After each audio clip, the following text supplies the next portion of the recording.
Hi guys, Happy New Year. I know it's February, but it's been a long time since I did one of these. Um, yeah, man, just been really busy with my LPC exams coming up and things here and there and business and so on and so forth.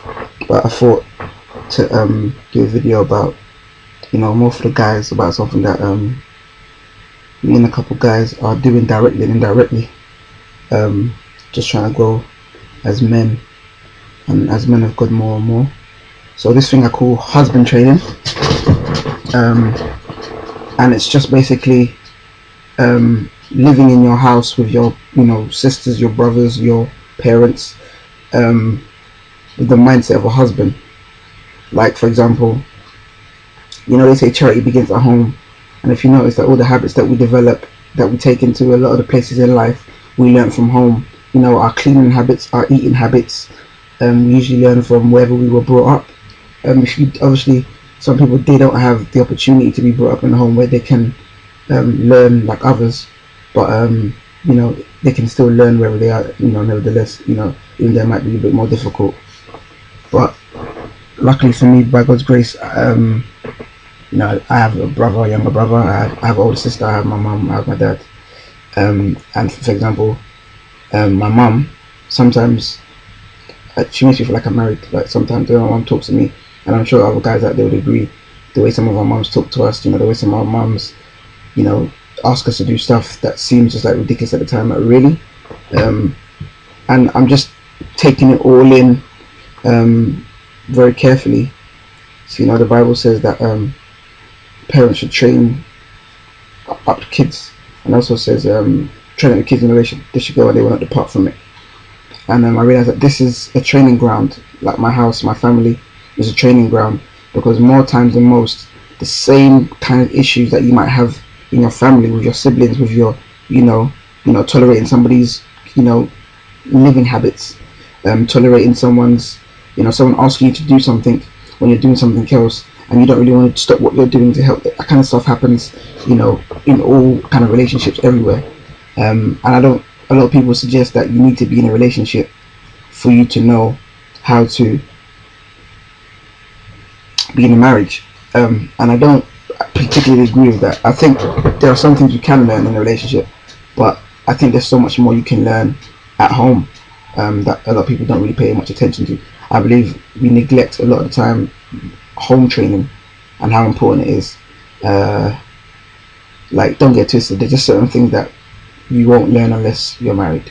Like, there's certain things you can't test them out until you're married. They're just not, because no matter what you do, you're not married. So it's like, even if you tried and you were as close to marriage as possible, like, there's just probably something that you just wouldn't have anticipated. It's just like, training and a war. No matter how realistic the training is, it's not the same as war. It's not the same as a real fight. So yeah. So, like, in a practical sense, things I'm talking about is the reason why this was highlighted. The reason why I thought about this a lot was because like, when I was at university, first and second year, I even struggle with this habit now. I used to have a really, really bad habit where, because I commuted, but I'd stay at friends' houses and stuff, and I would never tell my mum when I was coming home or when I wasn't coming home. I was so used to doing it. I was so used to not saying where I was. Because if I'm honest, I felt it was a bit nagging. Like, my mum asking me, "Oh, where are you now?" Because my mum would ask quite a lot. She'd ask me quite a lot. She'd always ask about people's whereabouts, and sometimes in the house she'll call you just to find out where you are. She'll shout, "Shayo, yes, mum, where are you?" "I'm in my room." "Okay." I'll come all the way to the stairs just so that she can find out where I am. And obviously, if I'm doing something and she's calling me just to find out, it can be quite annoying, isn't it? Like, because like that it. So I developed a habit where when I wasn't in the house, I just wouldn't really say, when she called me, I'll just ignore it. And she said to me when I got home, she said, "If you're doing this to me, you feel like I'm doing it to your wife." And in my head I thought, nah, no way, man, I won't do it to my wife. Nah, man. Until I was in a particular relationship, which I took very seriously. And when it was all, lovey-dovey and oh, baby, the honeymoon period, I was always on the phone to her, but then there were times where I just couldn't be bothered to tell her where I was. I was so used to not telling people where I was that I did it to her as well. So she'd ask me where I am, I'll see the text, I'll put the phone down, continue what I'm doing. And it became a really, really bad habit of not telling people where I am and what I'm doing. Now a lot of people, they'll be like, yeah, it doesn't matter, you're your own man. But no man is an island. Independence isn't something that I believe God intended for man. Mans and human beings. The Bible constantly talks about support, constantly talks about fellowship, constantly talks about having other people around in your life. And I realized that, for example, university creates this lifestyle and this mindset of independence and being alone, whereas ideally you're meant to go from your parents' house to your spouse's house. So you're always going to be in you're always going to have some sort of responsibility or some sort of accountability to somebody, whether it's your parents or spouse. And I think along the way I kind of lost that, and I'm even struggling up till now to get it back. Sometimes my mum will call me and I'm thinking that, no, responsible, because when I know there's going to be times when I'm when I'm married where I won't. It sounds really crazy, like now because I'm not married, it sounds crazy, but I'm sure there will be times where I'm like, I really come off to pick up this call and tell her where I am. I'm sure married people will tell you, yeah, there's sometimes where they love their spouse, but they're just really not in the mood. And I'm trying to, things like this are trying to help me be responsible as a young man, so that I am responsible as a husband. I got a couple of brothers of mine, including my brother, my brother Triple O, and we were talking about, I've spoken to them like differently about different kind of things, and we were talking about, like, sometimes I'm going to talk to Triple O about the conscious effort that sometimes us as guys make not to lust. And for example, I don't want to cheat on my wife. Now instead of me saying to myself, okay, because I don't want to cheat on my wife, I just make sure I don't get involved with some blah blah blah, I want to start with being faithful to God. So in terms of win the battle in my mind, learn how to discipline my mind, not to be straying. Because a lot of the times, a lot of young men, we have this thing where a girl walks past, you can see she's got a big bum, she walks past, her head follows automatically. And it's like, literally, when you've been doing that for so many years, it's like we have to train ourselves to stop doing it. Sometimes somebody walk past me and I could just see the trouble and I'll just be like, don't look back. I start walking faster. Simply because I want to discipline and, learn. And to me, this is what I mean by husband training. Practical ways of being a husband, like before you're a husband. Not in the sense of the emotional, the fun side. I'm not talking about the lovey-dovey and the hugs and kisses side. That's not the side that some people find difficult. It's more the sides, the work side, the sides that are not too appealing and not too enjoyable, that we find difficult. So things like when I'm at home, putting my family first, it's a very, very difficult thing to do. Not because I don't care for my family, but everybody in my family is doing something. Everybody in my family is very, very busy. My brother does music, my sister does other stuff, my mom, everyone's doing something. So a lot of the time, we always need each other to help each other. Now I'm trying to do my own thing, and my mom might say to me, we need to go so and so and so. And it's like, I have to learn that, when I'm married, one day I'm going to have to drop things for my wife. And I need to be dropping things for my family now. If I don't learn to drop things for my family now, when I'm, the excuses that I have now are the same excuses I bring into marriage. Yeah, but this is business, and I'm not saying, obviously, like, I'm learning to decipher and learn, when to do it and when not to do it. Because it's not every time my mom tells me to do something that I can put it in front of what I'm doing. Because, she's a human being. Sometimes she doesn't realize that, mom, no, this is the priority at the moment. Like, trust me. My mom can sometimes, I love my mom, by the way, but she can sometimes ask me to do something. She's very, because of all the stuff I do, I try and keep myself as organized as possible. And sometimes I'll have something to do today. My mom will tell me in the morning she needs to do something. And then sometimes it's like, trying to decipher, okay, what is the right thing to do in the situation? Because I need to learn how to do it from now, because that situation will probably arise in my marriage. I'll probably be in a situation where my wife is going to need me to do something, and I need to do something for somebody else. And I have to sit down and think, okay, in this situation, what's the right? Because sometimes I believe, more times than most, your family has to come first. But sometimes, your family has to be overridden. There are some situations where, unfortunately, I can't be here for you right now. Not because it's not important or because I don't want to be, but, and it's only by discernment that you can work out when and when, which is what I'm, something else I'm trying to learn about as well. And, for example, it's going to sound really, really silly, but in my house, from young, we've been kind of trained to wake up and make sure the house is in order before we go anywhere.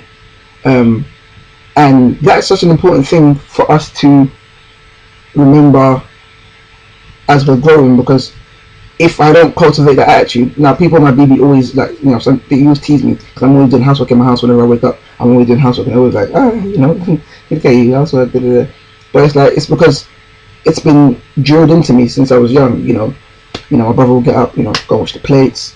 I'll get up, grab hoover the stairs, hoover the landing, arrange the chairs, make sure everything's clean, make sure everything's clear.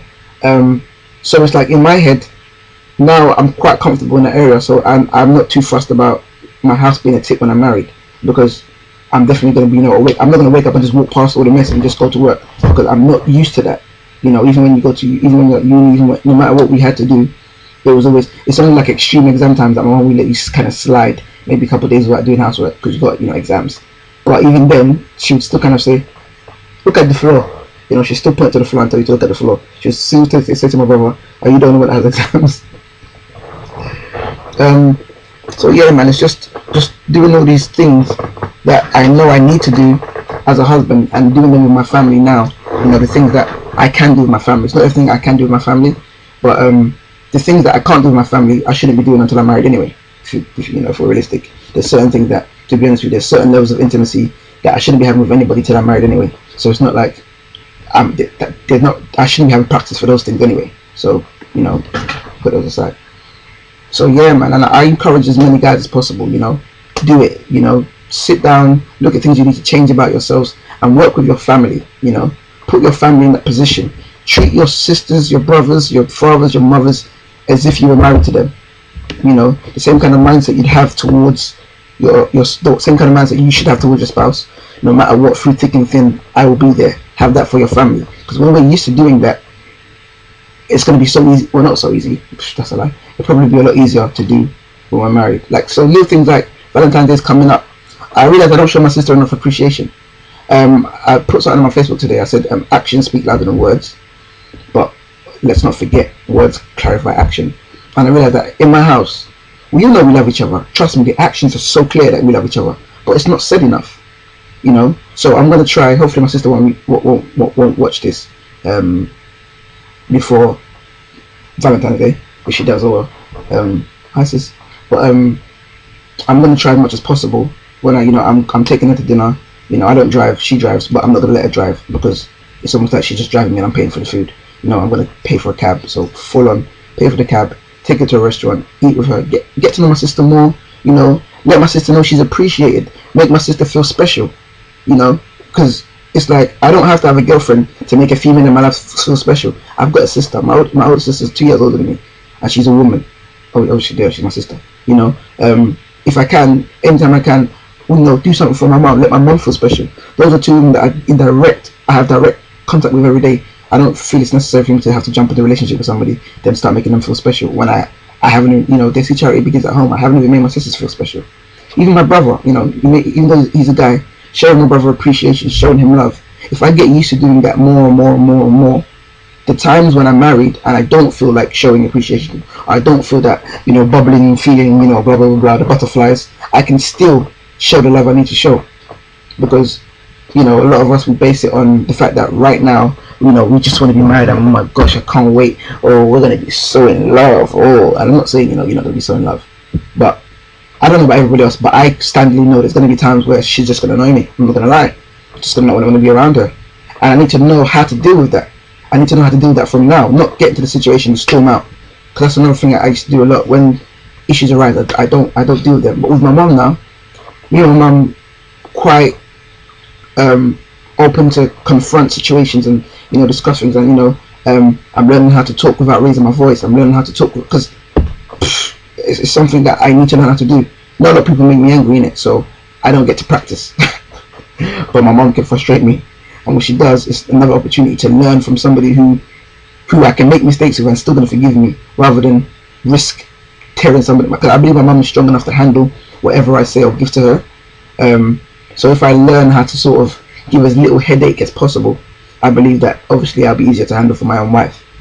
So yeah, I encourage guys, think of the things you need to do. Whether it's being faithful, whether it's money handling, whether it's money handling. How much do you put in your house? How much do you give to your family? How much you pour into the home that you live in, or wherever you consider home. because all those things are very, very important. And yeah, so I'm going to keep you guys updated on the whole husband training, how it's going. I'm going to do a particular video on particular things, so I'm definitely going to talk about that whole learning to be faithful to God before being faithful to my wife, because I believe that if a guy is to be faithful, he should be faithful for God and himself first. Be faithful, he shouldn't be sleeping around because he knows he shouldn't be sleeping around, not because, oh, I got somebody, I can't because of her. It should be, I shouldn't because of me, because of who I am and what I have. But it's easier said than done, which is why some of us, we need training. We need to take time out ourselves and do it and develop. And I'm not going to wait till I'm some perfect husband before I get married. That's a bit ridiculous, but it's not going to happen. But while I'm here, while I'm preparing, while I'm working hard, just learn a few things. That's it. Hope it wasn't too long for you guys, and have a wonderful day, week, month, year, decade, millennium. Wait, what's the thousand years? Century, millennium.